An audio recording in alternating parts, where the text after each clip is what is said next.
Feliz Día de la Patria.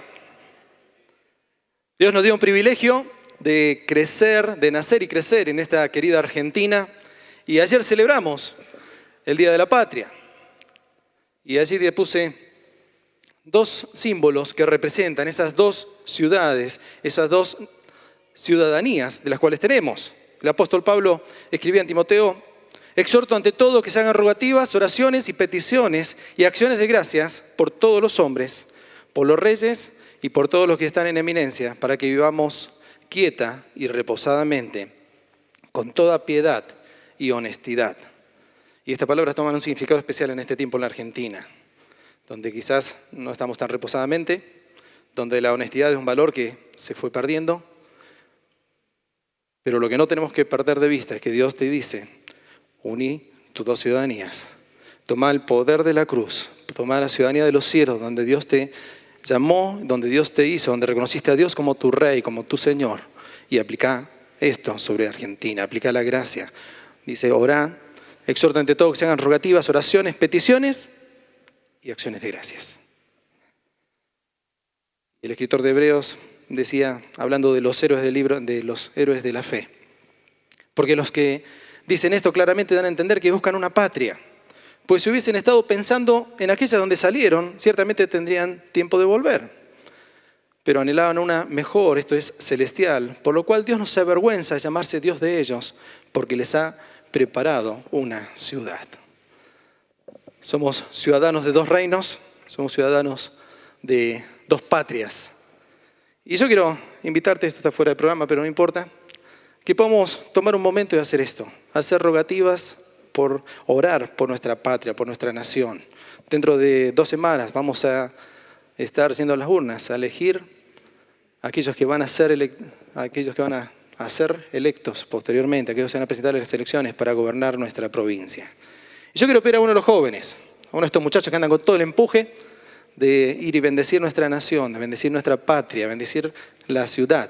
Alguno de ellos, a ver, que rápidamente venga y podamos quedarnos aquí en este tiempo para orar. A ver, no los miren porque se ponen nerviosos. Muy bien, bien, Leo.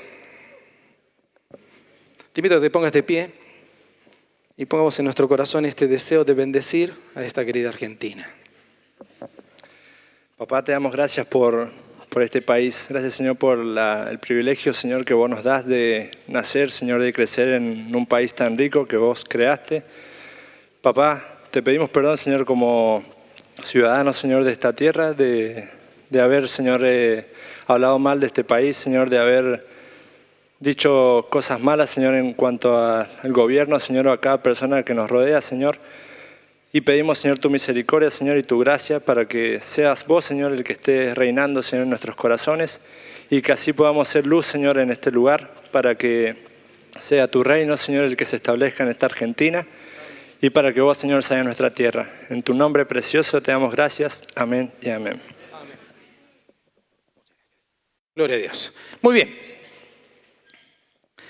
En esta noche quiero compartir una palabra que le puse por título: gratis, pero caro.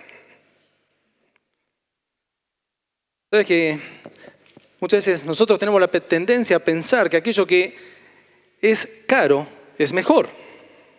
Tomamos algunos productos y decimos: es caro, pero muy bueno.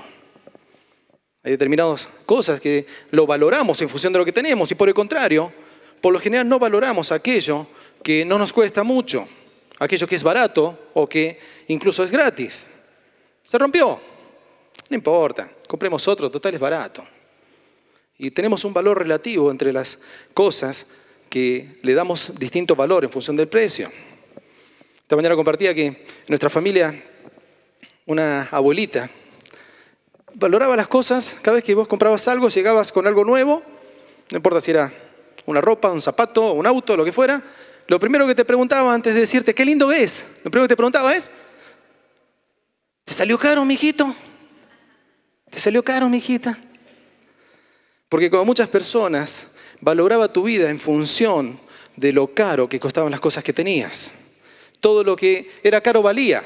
Y esto es lo que de alguna manera daba valor incluso a tu vida o te hacía alguien más importante. Hay una frase que se hizo popular en la Argentina y que tristemente representa la historia de muchas empresas en Mendoza y el país. Y esta frase dice: el abuelo funda la empresa, los hijos la hacen crecer y los nietos la funden. Y esto que tristemente pasó en la realidad de muchas empresas, lo que nos hace ver es que muchas veces no valoramos aquello que no vimos cómo se hizo, aquello donde no fuimos parte del proceso del esfuerzo para alcanzarlo, sino que nos vino dado, que lo recibimos de arriba, que no recibimos sin que nos costara nada a nosotros. Creemos a veces que tiene un valor más relativo. Perdemos de vista el origen, perdemos de vista el esfuerzo, perdemos de vista el costo de aquella persona que invirtió su tiempo, su dinero, su trabajo y su vida en hacer algo, en construir algo que nos lo dio, que nosotros recibimos, pero que luego nos fuimos perdiendo porque no lo valoramos. Y esto es un poco una aproximación a lo que esta noche quiero compartir con vos, que es acerca de la gracia de Dios. ¿Qué es lo que es la gracia de Dios? Que es, vos la recibís en forma gratuita, pero no es barata. Costó lo más caro que podía tener, que podía ver en la historia, que era la vida del Hijo de Dios. Pero quiero que empecemos definiendo algunos conceptos. Hay 3 palabras que quiero que tomemos un concepto bíblico legal para entender de qué se trata. Una de ellas es la palabra justicia. ¿Justicia qué significa? Dar a cada uno lo que le corresponde. Que cada uno de nosotros reciba aquello que corresponde en función de los actos que hizo. Otra palabra es misericordia. La misericordia es un acto de benevolencia o perdón hacia quien lo necesita, o dicho de otra manera, es no dar a alguien lo que merece, no darle lo que realmente merece. Y la tercera palabra es precisamente gracia. Y gracia es un favor o regalo inmerecido, es dar a alguien lo que no merece. ¿Se entiende? Pero vamos a aplicar un ejemplo de la vida cotidiana para poder comprenderlo un poco mejor. Voy a tercerizarlo. Vamos a suponer que vos venís manejando. Sí, esta mañana lo dije yo, pero no. Ahora, vos venís manejando en tu vehículo, llegás a una esquina, el semáforo está en rojo, cruzás y seguís derecho, cruzás la calle. ¿Está bien? Cometiste una infracción.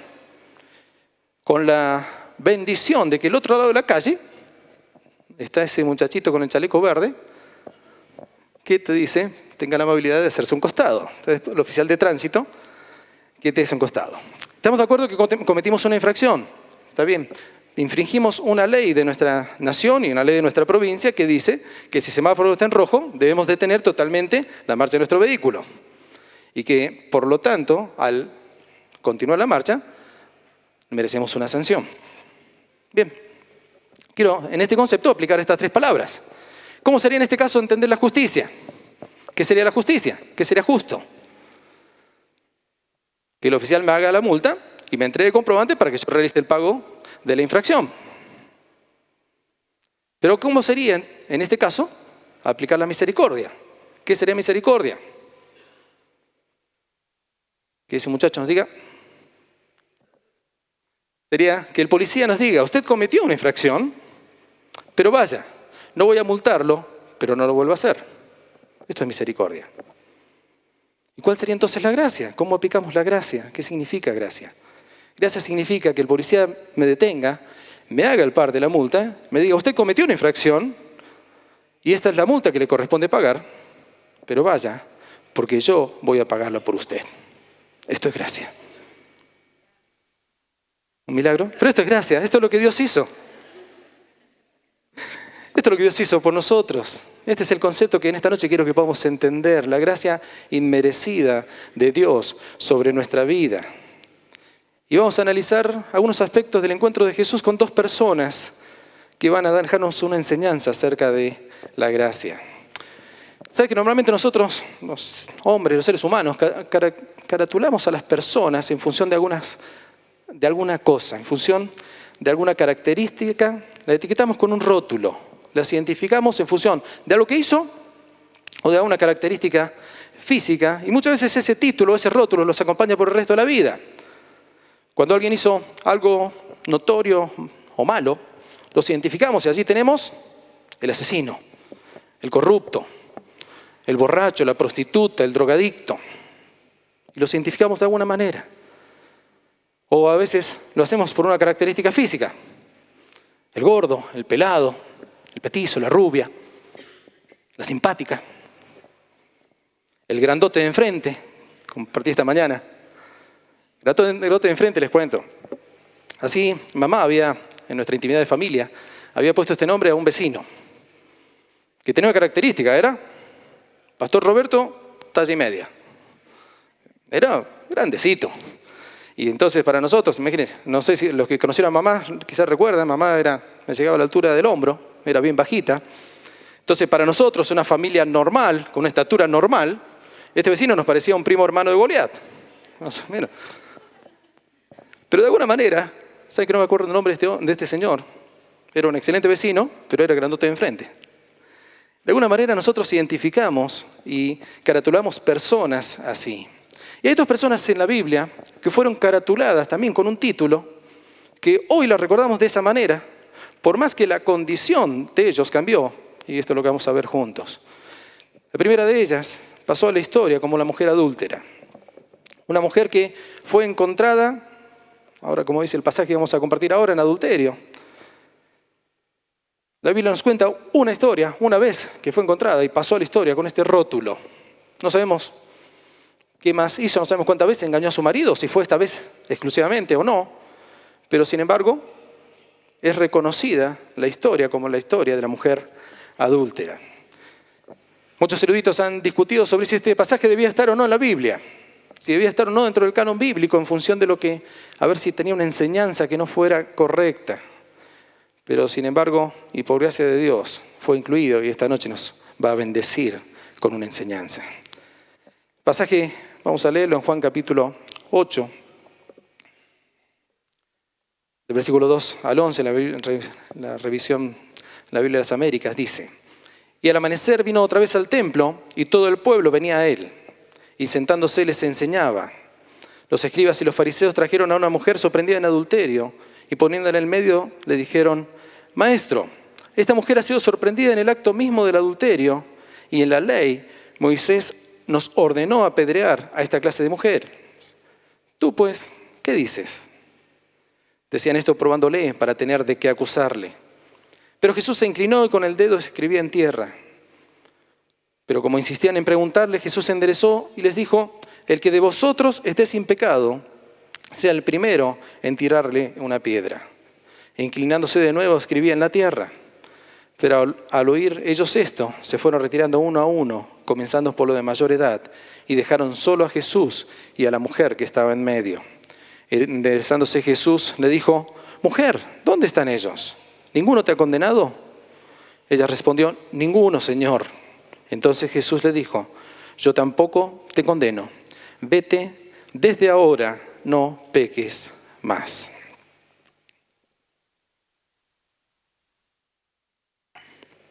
Así tenemos esta historia de esta mujer que es traída delante de Jesús. Llegan los fariseos, interrumpen la clase de Jesús. Jesús estaba enseñando así en el templo, había estado toda la noche en el monte orando. Vuelve al templo y comienza a enseñar, y allí interrumpen trayéndole a esta mujer. Y es interesante algunas cosas. La primera de ellas es que lo llaman a Jesús maestro, fingiendo un falso respeto hacia Jesús. Creería que es la primera, quizás no sé si la única vez, que los fariseos le van a reconocer o van a llamarlo con este nombre a Jesús. No lo reconocía como un maestro, pero una forma de poder ponerlo en evidencia, de poder ponerlo a él delante de una disyuntiva, en tener que contestar una palabra como maestro de la ley. Esta mujer dice que fue sorprendida en el mismo acto del adulterio. Fue traída, no pregunten cómo lo hicieron, cómo la buscaron. En esa época no había cámaras de video, no había cámaras de foto, así que necesitaban varios testigos que pudieran hacerlo. Así que más de uno estaba espiando por una ventana. Algunos estudiosos de la palabra dicen que quizás esto fue una treta preparada intencionalmente, pero no sé fuera cuál el hecho. Es que esta mujer efectivamente estaba cometiendo adulterio. La trajeron en medio y la ponen allí en medio de interrumpiendo esta charla, esta clase de Jesús.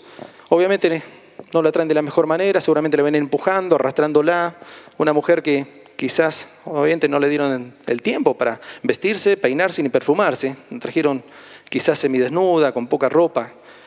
Y allí cuando la ponen en medio comienzan a acusarle, haciendo de esto prácticamente un show ahí delante de la gente que estaba escuchando a Jesús. Un espectáculo público, empiezan a describir los detalles de su pecado, empiezan a acusarla así públicamente. Y aunque, si bien ellos tenían un tribunal donde podían llevar cualquier caso para ser juzgado, decidieron no llevarlo allí, tribunal romano, sino decidieron directamente llevarla delante de Jesús para ver la sentencia que Jesús hacía sobre ella. Le recalcan esto a Jesús, le recuerdan. Por la ley de Moisés, esta mujer debe ser apedreada. De hecho, Deuteronomio 22:22 dice, si fuere sorprendido alguno acostado con mujer casada con marido, ambos morirán. Y el hombre que se acostó con la mujer, y la mujer también, así quitarás el mal de Israel. Y aunque en este tiempo donde estábamos ubicados ahí con Jesús, la inmoralidad había llegado a tal punto que la ley de Moisés había pasado en algunos casos, había quedado casi en desuso. En este caso, le trajeron a esta mujer a Jesús exigiendo que él dictara una sentencia. La ley de Jesús, la ley de Moisés, nos mandó a apedrearla. ¿Tú pues qué dices? ¿Qué hacemos?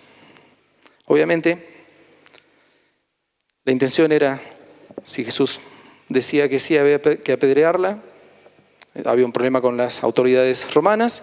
Si Jesús decía que no, había un problema con el pueblo de Israel porque estaba desobedeciendo la ley de Moisés. Y lo ponen a Jesús a elegir entre la justicia y la misericordia. Jesús era conocido como aquel que tenía compasión y misericordia por los pecadores. De hecho, uno de sus discípulos era Leví, un publicano. Y Jesús le había puesto un rótulo también, que era amigo de publicanos y pecadores, aquel que se juntaba con este tipo de gente. La situación es dramática, la mujer está allí en el medio. Por un lado, escucha quizás el cuchicheo, el hablar bajito de la gente que había venido a presenciar la enseñanza de Jesús. Por otro lado, los fariseos que están acusándola a ella delante de Jesús. Y la primera reacción que Jesús toma es hacer silencio. Dice la palabra, él estaba sentado como todo maestro de la ley y baja su cabeza y comienza a escribir así en tierra. Pasa un ratito y los fariseos se impacientan. ¿Qué vas a hacer? Es necesario que nos des una respuesta. ¿Cuál es tu decisión? Pensemos en esto. Para los fariseos existían determinadas categorías de pecados. Ellos se sentían tan santos, tenían su liderazgo, le daba un manto de santidad que no eran juzgados de la misma manera que los gentiles o que los publicanos o que aquellos que no eran fariseos, aquellos que no eran parte de su entorno. Y Jesús se levanta y da esa frase que pasó a la historia, ¿no? El que de vosotros esté sin pecado, sea el primero en arrojar la piedra contra ella. Vuelve, los miró, los desafió, vuelve a inclinar su rostro y sigue escribiendo en tierra.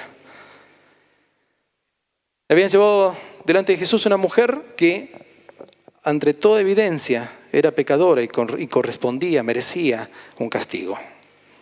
No hacía falta juzgar demasiado, no hacía falta pensar demasiado, no hacía falta ver si, estaba bien o estaba mal. No, era correcto lo que estaban acusándola. Pero Jesús cambió la atención de la mujer hacia los acusadores. Cambió el enfoque de esta mujer hacia ellos mismos. Los judíos pensaban que la ley se debía aplicar castigos a otros, pero no a sí mismos. Y entonces, ahora se encuentra con un problema. Su conciencia comienza a trabajar en ellos. Había un dato interesante. La ley de Moisés decía que había que traer al hombre y a la mujer y apedrearlos. Falta alguien aquí en la escena. Y esto que falta no es llamativo, y creo que pasó a lo largo de la historia, algo parecido. Con frecuencia, nuestra sociedad ha aplicado distintos niveles de severidad o tolerancia a determinadas actitudes en función de quién las comete. Entonces, a los hombres, por ahí se les permite determinados deslices sexuales y a veces esto los pone en un lugar de orgullo. Hay cosas que son contadas con orgullo, mirá lo que hice, pero si lo mismo lo hace una mujer, es tildada con otros tipos de palabras. Y esta doble moral que hemos vivido como sociedad durante tantos años es la misma que vivieron los fariseos. El hombre se fue. La mujer estaba allí, con una turba de hombres religiosos, con piedra en su mano, dispuestas a cumplir a rajatabla una ley. Pero Jesús, en esta palabra, en este desafío a ellos, en este examen de conciencia, es una cosa que les hace entender, es que no hay una diferencia en pecados. Es tan grave y para Dios es lo mismo el homicidio o el adulterio, la mentira o el engaño.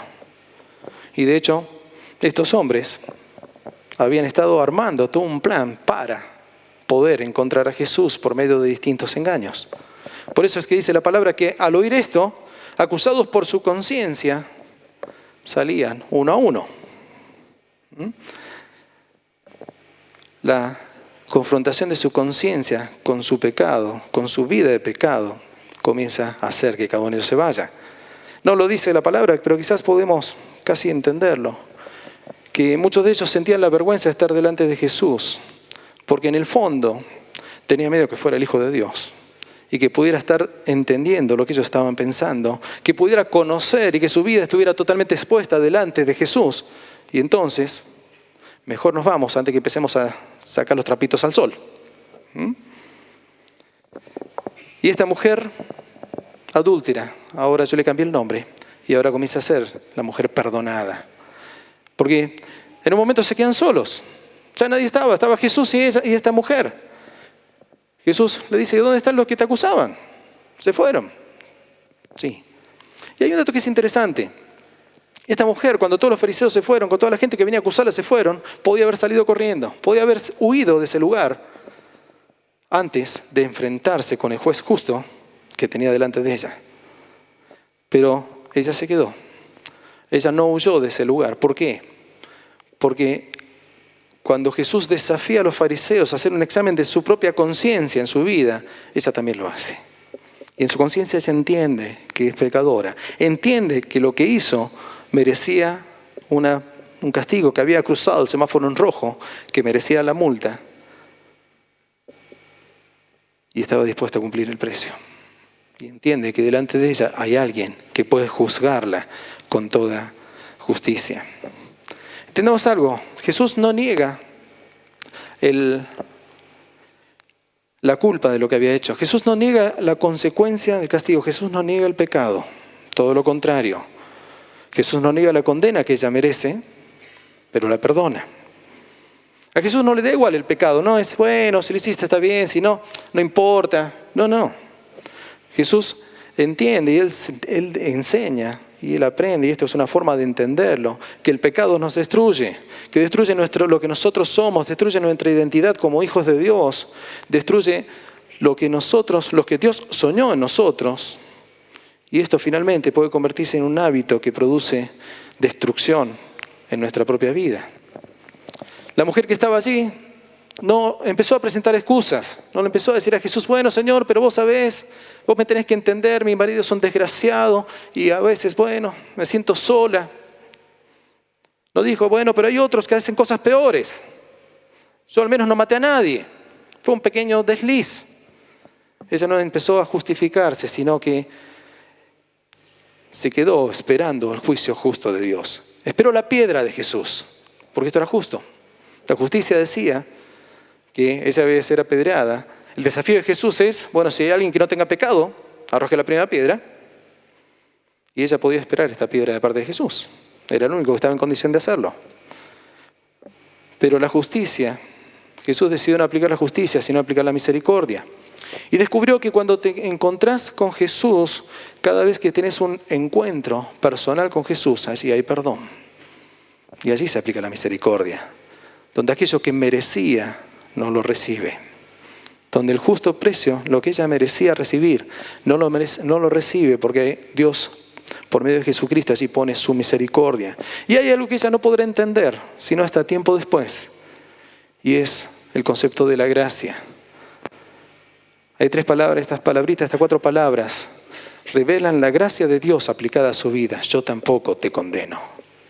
Y esto no lo entiende quizás en este momento, pero tiempo después, cuando ve a Jesús en la cruz derramando su sangre, así entendería que lo que ella merecía, que era morir por su pecado, ser apedreada en ese lugar, ahora estaba siendo cargada en Jesús. Jesús estaba muriendo por su pecado. Jesús estaba en la cruz derramando su sangre por su pecado. Y esto es gracia. Alguien pagó el precio de lo que ella había hecho. Alguien pagó el precio de lo que la ley de Moisés decía que debía hacer. Y allí tenemos la gracia. Nosotros ellos verán la gracia hacia el futuro, hacia lo que iba a venir, hacia la cruz que tiempo después iba a estar allí donde Jesús iba a estar muriendo. Nosotros hoy tenemos el privilegio de ver hacia el pasado y entender ya no un concepto de lo que iba a pasar, sino un concepto de una revelación de Dios. Decir, la gracia es que Dios cargó el pecado tuyo, que Dios pagó el precio de tus errores, Dios pagó el precio de todo aquello que vos hiciste mal, todo aquello que hizo doler el corazón de Dios. Jesús llevó tu pecado. Y hay una palabra, y creo que es lo más significativo de este encuentro de Jesús con esta mujer ahora perdonada, que le dijo, vete y no peques más. La versión que recién leímos es interesante. Dice, vete, desde ahora no peques más. Porque podemos pensar, bueno, vete y no peques más. Bueno, Señor, en algún momento dejo de hacer las cosas, como el faraón, mañana sacar las ranas. No, Jesús le dijo, desde ahora, desde este momento, no peques más. Pero entonces decís, bueno, a ver, pero podemos pensar que esta mujer iba a dejar de pecar. ¿Podemos pensar que esta mujer nunca más iba a cometer adulterio? No sabemos. ¿Sabes que la Biblia no vuelve a hablar de ella? Quizás en otro momento, después de esto, cometió otra vez adulterio. Jesús está interesado en algo. Esta frase, lo que necesitaba enseñarle a Jesús a esta mujer, era que el deseo del corazón de Dios era que ella tomara la determinación de cambiar su vida. No peques más significa que tomes la decisión de, por la gracia de Dios que fue aplicada a tu vida con el perdón de pecados, cambies tu forma de vivir, cambies tu forma de hacer las cosas. Decimos, no sabemos si esta mujer finalmente volvió a cometer adulterio, quizás sí. No sé si no, para, pastor, hasta ahí veníamos bien, pero casi la matan por esto. ¿Sabe el susto que se llevó esta pobre mujer? Si Jesús no hubiera estado ahí, no podría contar la historia. Entonces otra vez iba a volver a hacer lo mismo. No lo sé. Pero sí sé algo. Déjame decirte esto. Cuando lo que te mueve a no pecar es el temor, es el miedo a las consecuencias, a lo que va a pasarte, es el miedo a estar lejos de Dios, el miedo al infierno, estás en el lugar equivocado, de tus pensamientos no están conforme a la palabra de Dios. Porque lo que tiene que moverte no son tus temores ni tus emociones, lo que va a determinar tu eternidad, sino tu decisión de creerle a Dios y aceptar por fe el sacrificio de Jesús en la cruz. No tenés que tomar la decisión de no hacerlo por miedo a las consecuencias, sino porque decidiste agradar y alegrar el corazón de Dios, porque tomaste la determinación de obedecerlo y hacer lo que a Él le agrada. No podemos vivir nuestra vida basada en sentimientos, sino en la voluntad. Esa voluntad que nos permite tomar la decisión de honrar a Dios y de irnos de nuestra situación de pecado y no pecar más. Vete y no peques más. Esto es una forma de entender que podemos cambiar nuestra vida. Todo aquel que llega a Jesús, que llega a la luz, en Cristo no hay pecado. Porque dice el apóstol Pablo, decía, porque Él nos libró del dominio de las tinieblas y nos trasladó al reino de su Hijo amado, en quien tenemos redención, el perdón de nuestros pecados. Y el apóstol Juan, aquel que escribió este pasaje, dice, y este es el mensaje que hemos oído de Él y os anunciamos. Dios es luz y en Él no hay tiniebla alguna. Si decimos que tenemos comunión con Él, pero andamos en tinieblas, mentimos y no practicamos la verdad. Mas si andamos en luz, como Él está en luz, tenemos comunión los unos con los otros y la sangre de Jesús, su Hijo, nos limpia de todo pecado. Amén. El perdón de Jesús en la vida de esta mujer marca un antes y un después. Marca un antes y una ahora. El antes, y esto también es para nosotros, el antes estaba marcado por el pecado, reinaba el pecado. El ahora sobreviene gratuitamente el perdón de Dios, el perdón inmerecido de Dios sobre nuestra vida. No se trata simplemente de decir inténtalo, sino de decir voy a tomar la determinación de ahora en adelante, no volver a pecar. Y esto es posible, no por tu propio esfuerzo, no por lo que vos podés hacer, sino por la gracia, por este regalo inmerecido de Dios. El ser humano sin Dios no puede salir del vicioso círculo del pecado, pero con Dios es posible cambiar tu situación. Es posible, y esta pregunta retórica que te hacía recién, yo creo que es clara. Si me preguntas mi opinión, yo creo que esta mujer no volvió a pecar, no volvió a adulterar. ¿Pero por qué? No por su propia fuerza, sino porque entendió el sacrificio de Jesús, entendió lo que era la gracia, entendió lo que era el perdón, entendió que alguien iba a ocupar su lugar y entendió que podía vivir una vida sin pecar, que podía vivir una vida sin pecado de nuevo. Una mujer que le podemos cambiar el rótulo ahora. Ahora es la mujer perdonada. Ya no la llames más la mujer adúltera. Ahora es la mujer perdonada. Y hay una segunda persona que tuvo un encuentro con Jesús, que también tiene su propio rótulo. Este hombre es reconocido como el paralítico de Betesda.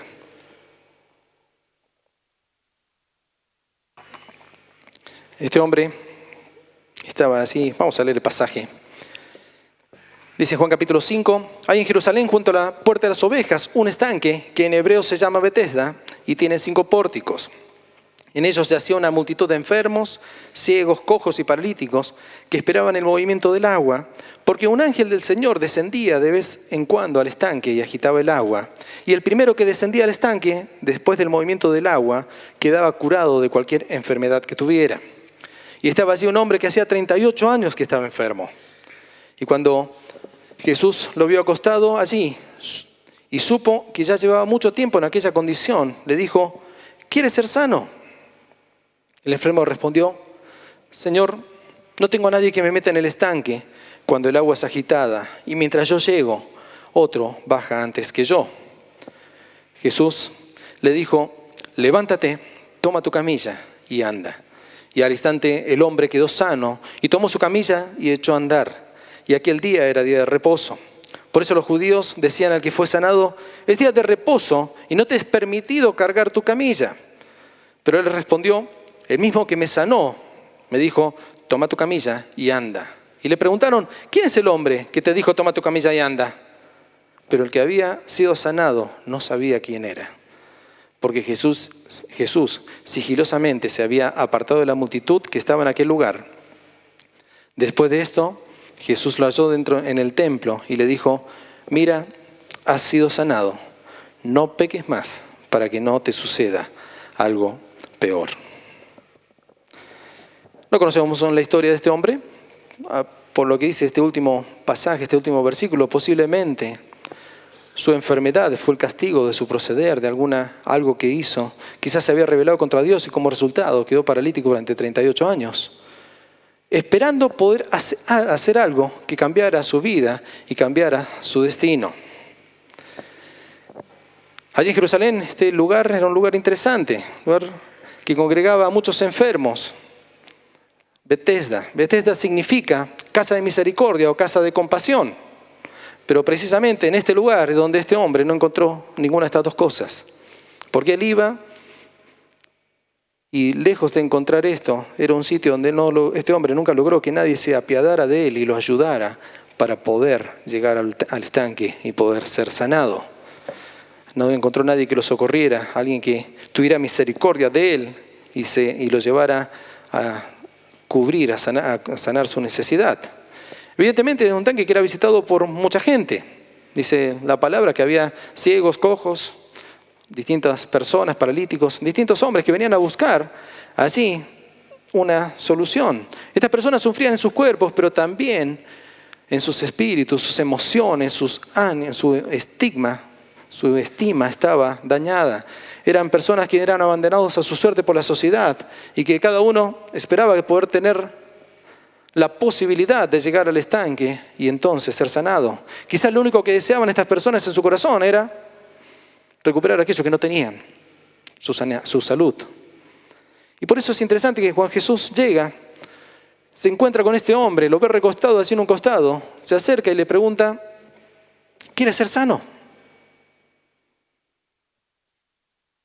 Decimos, pero a ver, esta pregunta es extraña, pero al mismo tiempo parece, tiene una respuesta que es evidente.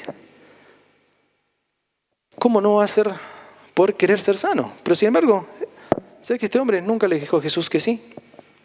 Jesús muchas veces llamó a personas, ¿se acuerdan cuando se encontró con un ciego? Le dijo, ¿qué quieres que haga con vos? Y Señor, quiero ver. Pero sin embargo este hombre le dijo, cuando Jesús le pregunta, ¿querés ser sano? Y él empezó a dar explicaciones. Mirá, lo que pasa es que cuando viene el ángel y mueve el agua, yo trato de llegar y nunca alcanzo, siempre alguien llega antes que yo. El sistema que había en este estanque era simple. Un ángel descendía, agitaba el agua y el primero de los enfermos que llegaba a ese lugar era sanado. Y este hombre empieza a explicarle esto a Jesús. Pero Jesús en esta pregunta, lo que estaba tratando de hacer con este hombre, es que él reconociera su imposibilidad, su incapacidad de salir de su situación, su incapacidad de poder tener una respuesta, de poder alcanzar lo que su corazón deseaba y al mismo tiempo su deseo de ser sanado. Había una confrontación entre lo físico y lo espiritual. Y esto es lo que Jesús lleva con esta pregunta. Confrontar la realidad física y su realidad espiritual. No solamente él necesitaba que sus piernas fueran sanadas, necesitaba que su estima fuera sanada, necesitaba que su espíritu fuera restaurado. Y esta pregunta, que es la misma pregunta que Dios te hace hoy día a vos. ¿Querés ser sano? ¿Querés ser libre? ¿Querés? Muchas personas buscan con desesperación sanidad, buscan salir de un problema, de una situación de crisis, buscan llenar el vacío de su alma, sin embargo niegan a ser sanados moral y espiritualmente. Tratan de buscar soluciones mágicas, algo que me saque del problema ahora y después vemos. Este hombre, cuando Jesús se acerca, quizás lo que estaba esperando es a ver si este hombre, este maestro, me levanta en brazos y me tira en el estanque justo cuando el ángel venga. Quizás era su expectativa, pero Dios que conoce el corazón y que ve un poco más allá de lo que vos podés ver, Dios que conoce la situación en la que vos también estás hoy día, toma una decisión distinta. Este hombre le explica, pero no contesta, pero Jesús lo mira y le dice, levántate, toma tu camilla y anda. Dice, pero a ver, no esto es lo que el hombre no fue lo que le pidió, pero fue lo que él necesitaba. Y Dios llega a tener un encuentro con él. Levántate, toma tu camisa y anda. Y este hombre, ¿qué hizo? No la pensó. Se levantó, se afirmó sobre sus pies. 38 años había estado imposibilitado de caminar. 38 años paralítico. Y este hombre se levantó, tomó su camisa y comenzó a caminar. Querido, la fe implica acción. Hay dos palabras, decimos esta mañana, que van a determinar el éxito en tu vida y el poder salir de la situación en la que vos te encontrás. Y esas dos palabras son fe y obediencia. Cuando le crees a Dios y haces lo que Él te dice, puedes asegurar que vas a tener éxito en tu vida, que en el lugar donde estás, que en el lugar donde estás paralizado, en el lugar donde estás quieto, Dios te va a levantar, Dios va a sacarte, Dios va a quitar toda imposibilidad de tu vida. Cuando vos estás dispuesto a creerle a Dios, a enrollar tu camilla y empezar a caminar. Este hombre ya no es más el paralítico. Ahora es el hombre sanado. Este hombre tuvo un encuentro con Jesús. En ese encuentro su vida fue transformada, pero ni siquiera sabía quién era. No lo conocía. Tuvo un encuentro con alguien que vino a hacer algo que transformó su vida, pero sin embargo no sabía ni siquiera quién era. Pero ¿sabes qué? Dios no hace las cosas a medias. Dios no deja ninguna cosa, ninguna a la mitad. Porque este hombre tuvo un encuentro con Jesús, pero Jesús vuelve con él por una relación. Porque Dios quiere establecer con vos, no solamente tocar tu vida, aplicar la gracia, sino que la gracia de Dios cambie tu vida, que puedas irte y dejar de pecar. Él quiere establecer una relación contigo. Y las palabras que tiene Jesús con este hombre son similares a la de la mujer. Has sido sanado, no peques más. Has sido sanado desde ahora, no peques más. Y esto es lo que cambia, esto es lo que lleva a nuestra relación con Dios. Quizás su pecado lo llevó a esta situación y ahora tenía que entender que había que cambiar esto, que Dios le daba una nueva oportunidad, que Dios lo levantaba, que Dios aplicaba su gracia sobre él. ¿Para qué? Para que no peque más, para que ahora pueda vivir una vida diferente. El apóstol Pablo escribía, no os dejéis de engañar, no os dejéis engañar. De Dios nadie se burla, pues todo lo que el hombre siembre, eso también segará. Porque el que siembra para su propia carne, de la carne segará corrupción, pero el que siembra para el Espíritu, del Espíritu segará vida eterna. Dos situaciones, dos encuentros, donde la vida de ellos fueron cambiadas, pero dos encuentros donde estas personas fueron desafiados. ¿Sabes qué está? Ahí tenemos la mujer sanada, la mujer perdonada y el hombre sanado. Hay dos palabras que quizás eran las palabras más importantes que estas personas querían escuchar. La mujer era yo tampoco te condeno. Y el hombre quiere ser sano. Pero había una palabra. Estas son las dos palabras que ellos querían escuchar, pero había una palabra que ellos necesitaban escuchar y una palabra que era común para ambos. La única palabra que estas personas necesitaban escuchar es no peques más, porque la gracia de Dios llegó a tu vida, entonces no peques más. Es tiempo de que nosotros cambiemos. Si podemos ver la historia, analizamos la historia del pueblo de Israel, cuando sale de Egipto, vemos que se da una situación que es particular. Salir de Egipto fue fácil, a pesar de Faraón, porque Dios lo había determinado. Pero vivir fuera de Egipto no fue sencillo, porque su corazón estaba allí. Cuando vivimos una situación de esclavitud, una situación de crisis, una situación de pecado, una situación que queremos dejar o cambiar, todos estamos dispuestos a hacerlo. Todos estamos dispuestos a cambiar, todos estamos dispuestos a salir. Pero por favor, entende esto. Salir de la situación o de este lugar es más fácil, que vivir fuera de ella. Salir de tu situación es más fácil que vivir fuera de ella. Cuando el pueblo de Israel estaba por el desierto, iba caminando hacia la tierra que Dios le había prometido, pero su corazón estaba en Egipto.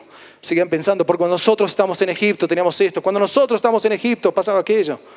Su corazón se había quedado así. Iban hacia el lugar que Dios le había prometido, pero está su corazón pegado. Muchas veces nosotros ya estamos afuera de nuestra situación, pero seguimos atados emocionalmente al lugar de donde estamos. Salimos físicamente, pero nuestro corazón quedó atado a una relación, a un pecado, a una situación donde nos habíamos acomodado de alguna manera. Lo entendíamos que teníamos que salir, pero nuestro corazón queda allá. Querido, la gracia de Dios es aquella que te lleva a poder dejar, a traer tu corazón junto con tu cuerpo, a salir de este lugar. Hay dos cosas que tenés que hacer para aplicar la gracia de Dios en tu vida. La primera de ellas es tomar la determinación de salir de este lugar. Tomar la determinación de dejar el pecado, tomar la determinación de dejar la situación en la que estás. Primero.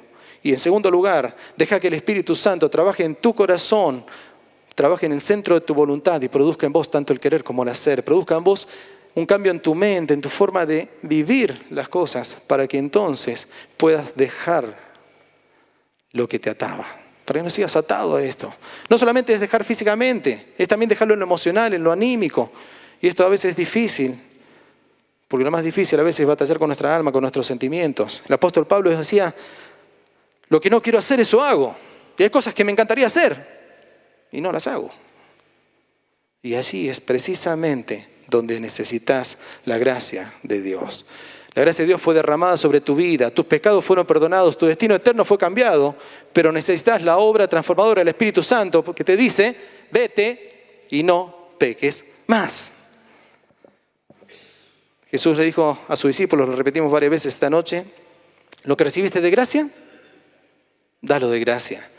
Y lo que Dios te regaló, lo que Dios te dio, vos recibiste de gracia el perdón de tus pecados, recibiste de gracia la salvación, recibiste de gracia el cambiar tu eternidad, algo que nosotros no merecíamos. Sin embargo, lo recibiste, pero esto no fue barato. Jesús pagó el costo, Jesús pagó el precio de tu perdón. Jesús pagó el precio de aquello que vos recibiste. Crecimos en una cultura donde nos aprendimos que había cosas que teníamos que hacer, que para una cultura que nos enseñó que tenemos que hacer determinadas cosas, cumplir determinadas penitencias, hacer algunas obras para alcanzar la gracia de Dios. Pero déjame decirte que la Biblia dice que no son tus obras lo que te va a permitir alcanzar la gracia de Dios, sino tu fe. Porque Jesús murió en la cruz por vos y esto fue suficiente para que la gracia de Dios sea aplicada a tu vida. Cuando crees en Dios, cuando vas a la cruz y dejas y reconoces que la muerte de Jesús en la cruz es suficiente para perdonar tus pecados, para cambiar tu historia, que todos tus errores, que todo aquello que te separó de Dios, todo aquello que hiciste, todo aquello que te llevó a la ruina en tu vida física, en tu vida espiritual, todo aquello que te limitó, que te ató, que la Biblia llama pecado. Cuando entendés que esto fue perdonado, cuando crees que Jesús en la cruz murió por vos, cuando le crees a Dios y por lo tanto obedeces sus mandamientos, entonces tu vida va a agradar a Dios. Los principios del reino de Dios son las leyes que van a gobernar tu vida. Vas a hacer el bien, no para alcanzar la gracia de Dios, sino porque la gracia de Dios te alcanzó a vos. No tenés que hacer buenas obras para alcanzar la gracia de Dios. Tenés que hacerlas porque son la consecuencia que la gracia de Dios alcanzó tu vida, que Dios te salvó, porque vos fuiste perdonado, porque entendés que Dios te amó, entendés que por medio de la fe en Jesucristo Dios perdonó tus pecados y te abrió la puerta de la eternidad, la puerta del reino de los cielos para que pases la eternidad con Él desde ahora. Pero es necesario que entiendas que desde ahora no peques más. Dios nos dio una palabra para este año. Josué dijo al pueblo: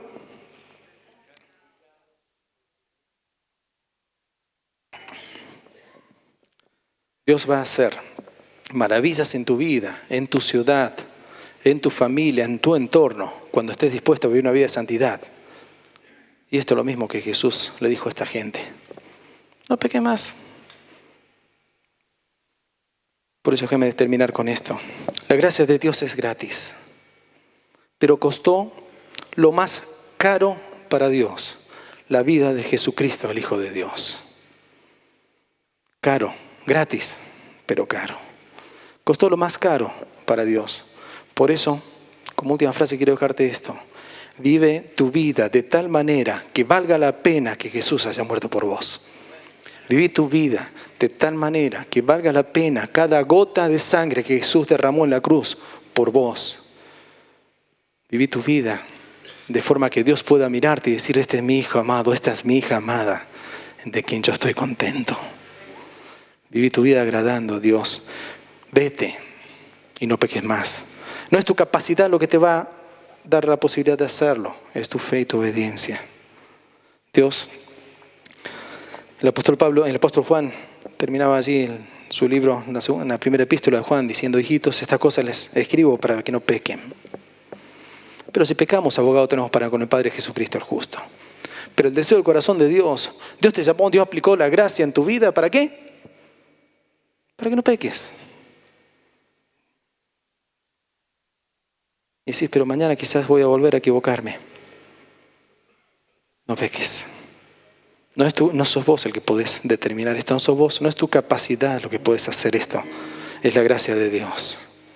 Dios quiere derramar en tu vida esta gracia para que tu vida tenga un sentido diferente. Yo no sé dónde estás ahora. No sé qué es lo que te tiene atado. No sé si tu situación es como la de esta mujer, que un pecado la tenía atada. No sé si tu situación es la de este hombre, que una situación física, emocional, lo tenía atado, lo tenía limitado. Pero sí sé que Jesús puede tener un encuentro con vos y que en ese encuentro puede cambiar tu historia. Pero Jesús no simplemente quiere tener un encuentro, verte y alejarse si no quiero tener un tiempo de relación contigo. Inclinemos nuestro rostro, vamos a orar. Espíritu Santo, yo te pido que en esta noche, Señor, vos puedas aplicar esta palabra en nuestra vida. Puedas aplicar, Señor, esta palabra que en esta noche nos revelaste, puedas impartirla en el corazón y en la vida de cada uno de los que estamos en este lugar. Padre, que podamos entender el concepto de tu gracia. Que podamos entender que es posible, conforme Jesús nos enseñó, vivir una vida que te honre, que te alabe, que te adore. Una vida sin pecado delante tuyo. Porque tu Espíritu vive en nosotros. Es quien nos da la capacidad, nos da la fuerza, nos da la posibilidad de hacerlo. Padre, gracias. Lo que en esta noche nos has impartido, que tu Espíritu Santo lo grabe y lo aplique en nuestra vida. Amén.